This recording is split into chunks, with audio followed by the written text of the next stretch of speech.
नमस्कार। एमपी में समान आचार संहिता लागू होने जा रही है। सरकार ने कैबिनेट में से प्रस्ताव प्रावधानों को मंजूरी दे दी है और विधानसभा में ये बिल पेश हो गया है। लिव इन रिलेशनशिप को लेकर इस वीडियो में बताऊंगा कि एमपी का नया कानून समान आचार संहिता का क्या है। सिलसिलेवार सुन लीजिएगा और ध्यान से, क्योंकि इसका चलन तेजी से बढ़ रहा है। नंबर एक महीने के भीतर आपको लिव इन रिलेशनशिप का रजिस्ट्रार के यहाँ पे रजिस्ट्रेशन कराना पड़ेगा, पंजीयन कराना पड़ेगा। अगर आप ऐसा नहीं कराते हैं तो आपको 3 महीने की जेल या 10,000 रुपये की पेनल्टी होगी। और याद रखना, अगर जानकारी गलत दी है आपने तो 3 महीने की जेल या 25,000 की पेनल्टी हो जाएगी। ध्यान रखना इस बात को।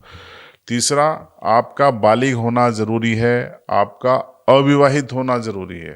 विवाहित लोग लिव इन रिलेशनशिप में एमपी में नहीं रह सकते। या तो एमपी छोड़ना पड़ेगा या जेल जाना पड़ेगा। नोट कर लीजिए, विवाहित लोगों के लिए एमपी में कोई जगह नहीं है लिव इन रिलेशनशिप में। अविवाहित होने चाहिए, बालिग होने चाहिए। 21 साल से कम उम्र के अगर आपकी लड़की जो पार्टनर है, अगर लड़की 18 से ऊपर है लेकिन 21 से कम है, तो उसके माँ बाप को रजिस्ट्रार सूचना देगा, पुलिस को भी सूचना देगा।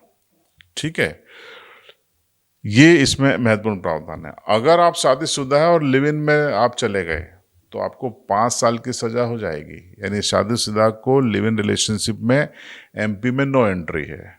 इस चीज को आप गांठ बांध के रख लीजिए और रजिस्ट्रार के यहाँ पंजीयन करा के ही इसको विधिवत तरीके से रख सकते हैं।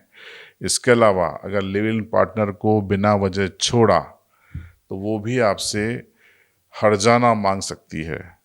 ठीक है, इस बात को भी ध्यान में रखिएगा।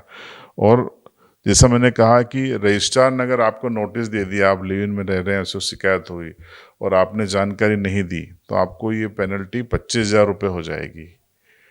मैंने आपको बता दिया है कि एमपी में आप लिव इन रिलेशनशिप में अब किस तरीके से रहेंगे। बाद में मत बोलना नहीं बताया और हम फंस गए। सेव कर लीजिए, शेयर कर दीजिए और CB लाइव को फॉलो कर लीजिएगा।